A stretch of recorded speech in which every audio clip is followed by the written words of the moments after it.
Hallo zusammen! Ende Februar hat Garmin nun die Beta-Version als Release-Version herausgebracht. Damit sind viele Neuerungen auf die Uhren gekommen. Zum Beispiel hier einmal die Möglichkeit, Sportergebnisse direkt auf die Uhr anzeigen zu lassen. Das gibt es hier für diverse Uhren, zum Beispiel Fenix 8, Fenix 8 Pro, aber auch Enduro 3, Vivo Active 6 und noch weitere Uhren, die ich dir jetzt alle mal einblende, die unterstützt werden. Aber natürlich dann auch erweiterte Schlafmetriken wurden ausgerollt, sei es jetzt der Schlafrhythmus, die Schlafdauer oder Schlafkonsistenz. Das heißt also, da kannst du jetzt auch in die Analyse gehen. Das war ja vorab nur für die Venue 4 zur Verfügung gestellt. Und ein eigenes Gewichtswidget, bei dem du hier die Gewichte eintragen kannst, aber natürlich auch den Verlauf angezeigt bekommst. Oder was für viele vielleicht auch interessant ist, hier ein Akku-Widget, bei dem du genau siehst, wie dein Akkuverbrauch ist und was dann auch die Verbraucher sind. Das hast du dann auch hier direkt schön in der Übersicht. Wie gesagt, ich habe euch die Uhrenmodelle hier jetzt mal eingeblendet. Darüber hinaus haben wir über die Garmin Venue 4 auch den Fitnesscoach bekommen. Anders als bei den normalen Trainingscoaches geht es darum, hier deine Fitness zu steigern. Dabei schaut der Coach hier auf deine Vergangenheitswerte, auf deinen aktuellen Fitnessstand und hilft dir einfach etwas fitter zu werden, ohne jetzt direkt hier für ein Event trainieren zu müssen.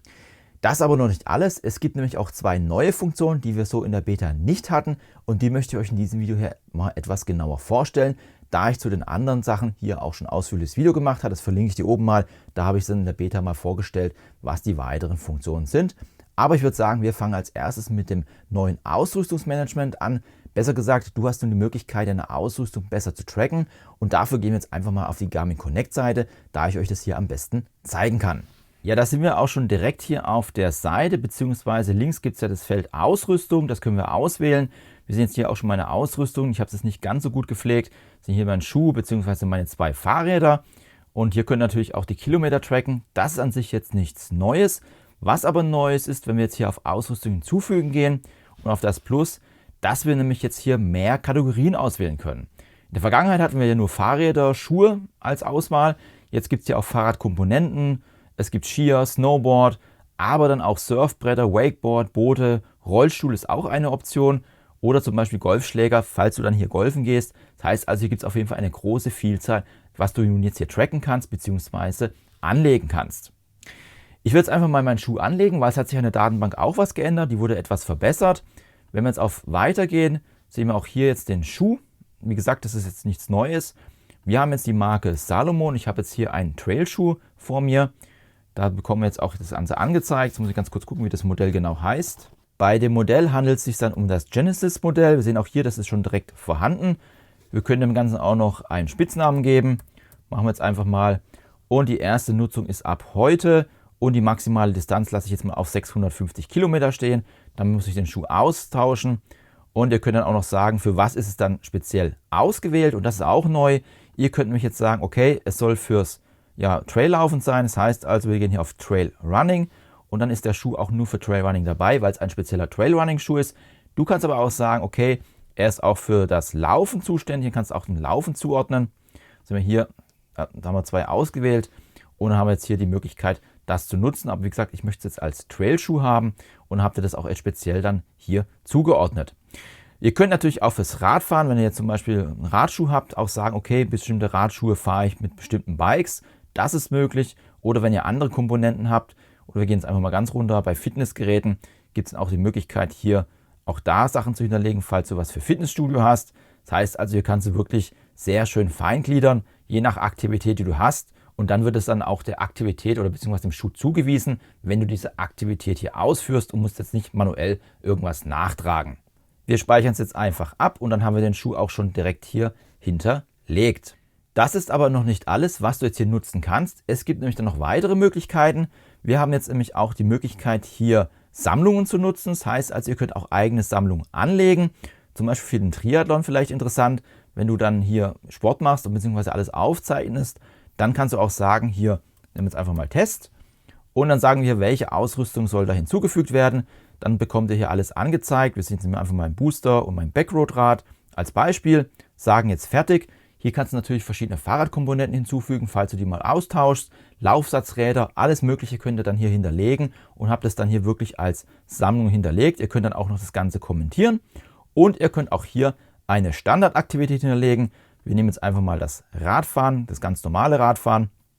Sehen wir auch hier, mehrere vorhanden, ja, möchte ich auch trotzdem zuweisen. Das heißt also, ich bekomme später dann was angezeigt und dann gehen wir einfach auf Speichern und dann habt ihr das auch hier der Aktivität dann hier zugewiesen. Und dabei seht ihr hier nochmal die Kombination auf der rechten Seite, was wir haben. Ihr könnt auch ein Foto hinzufügen, eine Notiz und natürlich könnt ihr das dann auch nochmal hier rechts bearbeiten, falls ihr nochmal eine weitere Aktivität hinzukommt. Und wenn wir zurückgehen, bekommt ihr natürlich hier in der Sammlung auch die Übersicht. Da haben wir jetzt die Sammlung mit 2 Elementen. Natürlich könnt ihr dann auch eure aussortierten Sachen sehen. Das sehen wir dann hier in der Übersicht. Und da sieht man mal, ich habe das eigentlich immer sehr gut gepflegt. Ich habe es ein bisschen vernachlässigt. Aber so habt ihr dann immer einen Überblick, wenn ihr zum Beispiel Sachen warten müsst, die Schuhe dann wirklich abgelaufen sind, weil ihr sollt ja nach einem gewissen Kilometerstand auch die Schuhe tauschen, weil dann sonst nicht ganz gesund ist. Und das gleiche gibt es dann auch für Golfschläger. Habe ich jetzt persönlich nicht, aber die könnt ihr natürlich dann auch hier an dieser Stelle aussortieren bzw. tracken. Das gleiche haben wir natürlich auch in der Garmin Connect App. Und wenn ihr hier auf Mehr geht, gibt es natürlich auch hier ein Feld Ausrüstung.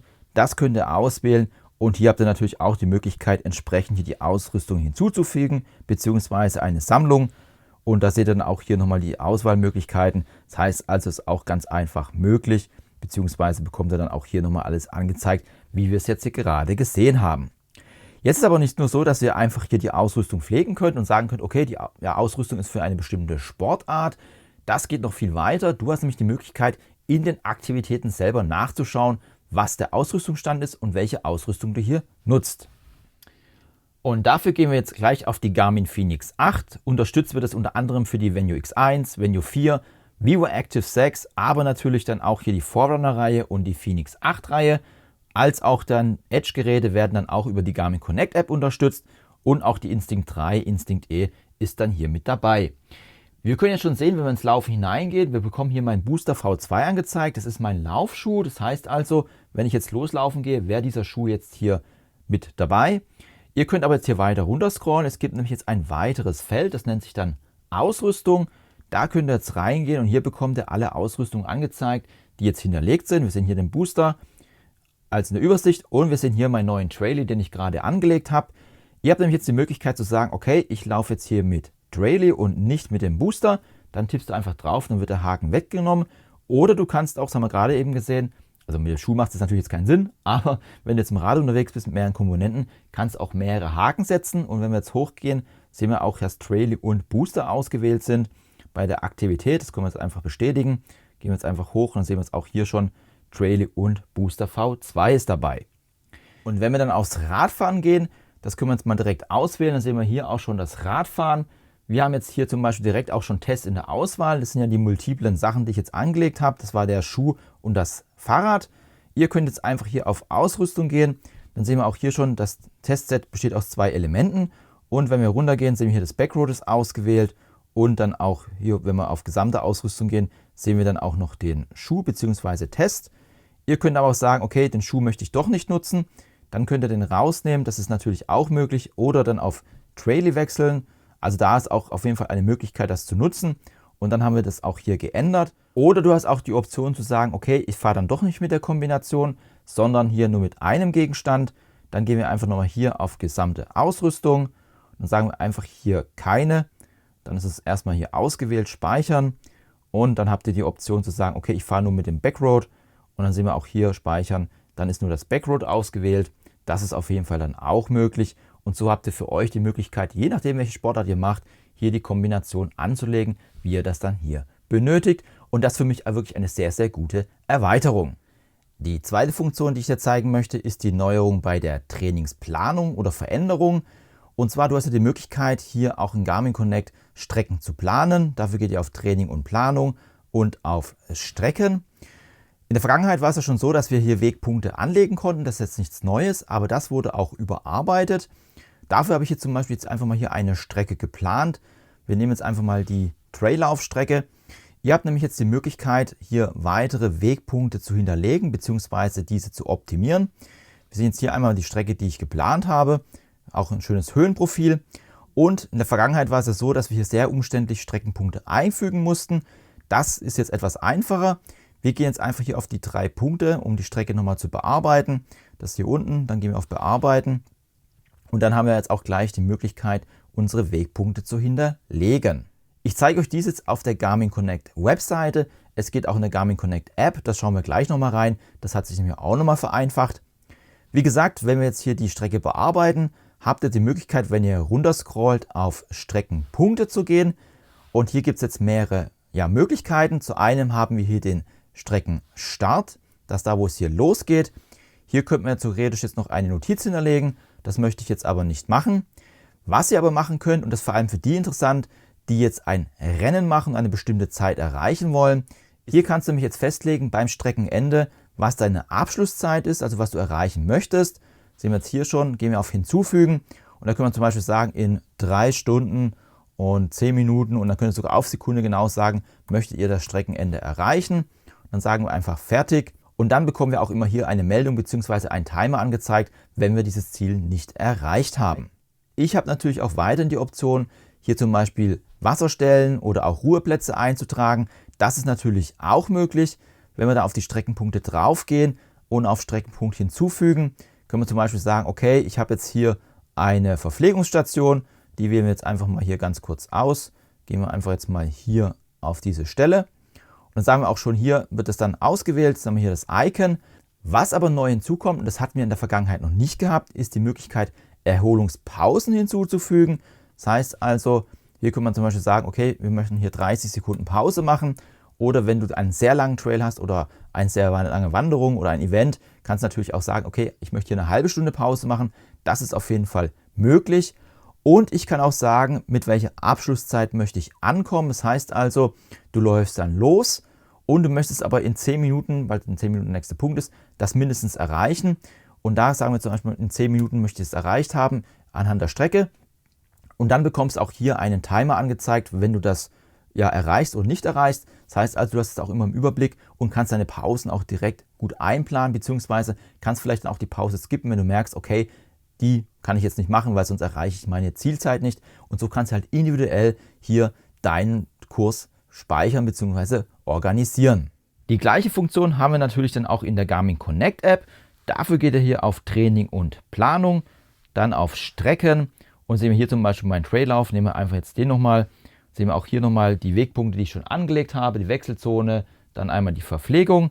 Und wenn wir hier auf Bearbeiten gehen, ist es jetzt auch sehr einfach. Ihr geht nämlich dann hier auf die 3 Punkte und da gibt es dann einfach hier Streckenpunkt hinzufügen. Und da sehen wir hier schon eine Liste an Streckenpunkten. Wir nehmen jetzt einfach mal den Anstieg Kategorie 2. Dann wählen wir den Punkt aus, wo das ist, sagen hier Punkt platzieren und dann könnt ihr auch hier die Details eintragen. Sehen auch hier schon mal nach Kilometer 25 ist das, Höhe 206. Und auch hier gibt es dann die Möglichkeit, Erholungspausen hinzuzufügen. Das ist auf jeden Fall möglich. Und auch eine Abschlusszeit. Gehen wir auch hier nochmal aufs Plus. Bekommen wir das hier unten nochmal angezeigt. Können wir einfach sagen, okay, wir möchten jetzt hier 2 Stunden haben. Und dann sagen wir auf fertig und fertig. Und dann ist auch hier der Wegpunkt hinterlegt. Und dann könnt ihr das hier auf Speichern. Und dann habt ihr auch hier die Möglichkeit, das nochmal zu verwalten. Wie gesagt, deutlich einfacher als noch in der Vergangenheit. Und solltest du hier zum Beispiel eine Komoot-Strecke verwenden oder mit Strava geplant haben, dann bekommt ihr die Touren einfach reingebucht. Wir sehen hier Wanderung Heppenheim zum Beispiel. Das sollte, glaube ich, eine Komoot, genau, das ist eine Komoot-Strecke, die wir geplant haben. Hier kannst du jetzt nicht einfach auf Bearbeiten gehen. Das funktioniert leider nicht.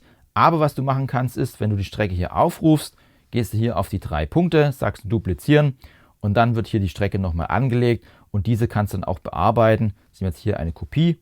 Und dann gehen wir hier auf Bearbeiten und dann kannst du auch hier die Wegpunkte hinzufügen. Sehen wir hier Streckenpunkt hinzufügen. Das ist natürlich dann auch mit den Strava-Routen oder AutoActive bzw. Komoot-Routen möglich. Und auch hier gibt es dann weitere Informationen auf der Uhr. Wenn wir jetzt einfach mal hier auf die Laufaktivität gehen und dann in die Navigation, sehen wir auch hier gleich bei unter Favoriten wird die Strecke dann hinterlegt. Und die Besonderheit ist auch, dass wir nämlich hier an der rechten Seite ein Symbol bekommen. Ich scrolle jetzt einfach mal runter und ich muss auch echt sagen, da muss Garmin auch das dringend mal überarbeiten, dass es hier etwas besser zu filtern ist.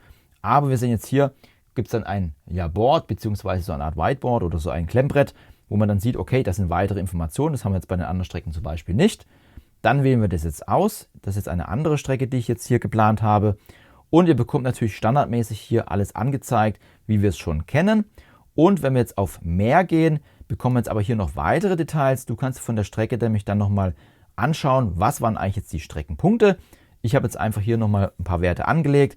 Wir hier sehen zum Beispiel Nahrung nach 116 Metern und da sehen wir dann auch zwei Symbole, einmal so ein Männchen und so ein Pin. Das bedeutet, hier ist jetzt einmal Ruhepause und ich habe eine gewisse Zeit, wann ich das erreichen möchte. Das gleiche habe ich auch eine Wechselzone. Wir können aber auch sagen, okay, wir möchten nur eine Pause machen und die Zeit ist völlig egal. Dann haben wir hier nur so ein Männchen oder ihr könnt auch gar nichts machen. Das ist natürlich dann auch möglich. Und wir sehen auch hier nochmal Streckenende. Und wenn wir jetzt rechts oben auf die Taste drücken, bekommen wir dann auch nochmal ein paar Details. Abschlusszeit wäre hier 1 Stunde 9, Uhrzeit war 20:48 Uhr, die ist jetzt aktuell. Und das gleiche haben wir zum Beispiel auch beim Wechselpunkt. Das ist jetzt eine kurze Strecke, um euch das einfach mal gleich zu zeigen. Sehen wir hier auch die Abschlusszeit und Erholungszeit. Das heißt also, hier siehst du dann auch nochmal schön deinen Lauf, den du geplant hast. Und wie gesagt, das ist gerade interessant, wenn du hier Trail-Events machen solltest und hier wirklich auch Wettkampf unterwegs bist, hast du hier auf jeden Fall die Möglichkeit, das hier besser zu planen und zu organisieren. So, ich habe jetzt die Aktivität gestartet und wir sehen jetzt hier schon, die Distanz zum nächsten Punkt ist 441 Meter. Ja, die Zeit ist dann, oder die Abschlusszeit ist 4 Minuten 40. Das heißt also, hier läuft jetzt auch der Timer runter und ihr bekommt dann auch auf der Karte angezeigt, wo das dann genau ist. Das ist der Essenspunkt. Und in der normalen Navigationsübersicht habt ihr dann auch die Möglichkeit, wenn wir jetzt hier auf die Garmin-Übersicht gehen, bekommt ihr dann auch alle Wegpunkte hier angezeigt, die dann hier sind. Wir sehen hier den Wechsel bei 419 Meter, Wasser 2,67 Kilometer und das Ziel in 6,4 Kilometer. Und dann habt ihr das hier mit im Überblick. Ja, sehen wir auch hier, bekommen jetzt schon mal angezeigt, dass die Abschlusszeit nicht erreichbar ist. Es geht jetzt ein Timer hoch. Es liegt einfach daran, dass ich jetzt hier ein bisschen getrödelt habe. Das heißt also, ihr habt es dann auch mit dem Überblick, wenn ihr dann hier zu langsam seid. Einziger Nachteil, das Fenster, was wir gerade eben gesehen haben, mit den 444 Metern, wird uns leider nicht mehr angezeigt. Da muss Garmin nochmal nachbessern. Ich denke, da kommt auch nochmal was, weil ihr braucht natürlich dann auch die Übersicht hier während der Aktivität, ob ihr da jetzt im Plus oder im Minus seid. Die Navigation selbst funktioniert dann wie gewohnt, da ist jetzt nichts anders. Ich habe jetzt die Sprachausgabe aus, deswegen hören wir jetzt auch nichts. Und wir sehen auch hier, das Essen wird dann angezeigt in 34, 33 Metern. Dann haben wir es jetzt gleich erreicht. So, jetzt bekommen wir die Meldung, Ankunft an Nahrung, die Erholungspause hat begonnen. Sehen wir auch hier läuft jetzt die Erholungspause runter. Ankunftszeit, Uhrzeit und dann habt ihr das auch hier nochmal einen Überblick. Aufenthaltszeit ist jetzt 14 Sekunden. Dann sehen wir auch hier schon langsam, wie die Zeit runtertickt. So, Abschlusszeit, Wechsel wurde erreicht. Das hat mit der Planung jetzt nicht ganz hingehauen. Die Erholungspause ist vorbei, Zeit zu gehen. Das heißt also hier, komm, geh weiter. Und wir sehen auch hier Erholungspause plus 6 Sekunden, steht schon wieder viel zu lange. Und so habt ihr das dann mit dem Überblick, ob ihr dann zu lange oder zu kurz seid. Ich gehe jetzt auf die Zurücktaste, Abschlusszeit, Wechsel wurde erreicht. Und sehen wir jetzt auch hier, sehen hier sind wir im Verzug. Also da habe ich jetzt nicht gut geplant. Distanz 299 Meter, also da sind wir gleich in der Wechselzone. Aber so wisst ihr dann immer, ob ihr dann im Plus oder Minus seid. Momentan sind wir hier 50 Sekunden zurück von unserer Zeit. Und so bekommt ihr auf jeden Fall hier alles sehr gut angezeigt für eure Tour bzw. euren Trail, den ihr dann machen möchtet. Ja, ich wollte euch an dieser Stelle ein kurzes Update geben, was die Neuerungen sind. Wie gesagt, die generellen Neuerungen habe ich alle schon in der Beta vorgestellt, sehr ausführlich. Ich habe euch das Video schon verlinkt, da könnt ihr auf jeden Fall mal reinschauen. Es sind sehr viele interessante Sachen dabei. Der Kursplaner und das Ausrüstungstracking sind jetzt neu, das gab es noch nicht. Ich finde es wirklich sehr gelungen und finde es auch gut, dass es nicht in irgendeinem Garmin Connect Plus Abo versteckt ist, sondern wirklich für alle zugänglich ist, die hier die Garmin-Uhren haben, der neuesten Modellreihe. Du kannst mir gerne einen Kommentar schreiben, was du von dem neuesten Update hältst. Ist es gut oder schlecht? Schreib es mir gerne rein, ich freue mich auf einen regen Austausch. Wenn du noch mehr zum Thema Garmin wissen willst, ich habe auch eine Playlist rund um Garmin, da kannst du mal reinschauen, was ich dazu schon alles gezeigt habe und getestet habe. Wenn dir das Video gefallen hat, lass auf jeden Fall auch gerne einen Daumen hoch da, das freut mich, den Algorithmus. Ansonsten bedanke ich mich für die Zeit. Tschüss, bis zum nächsten Mal.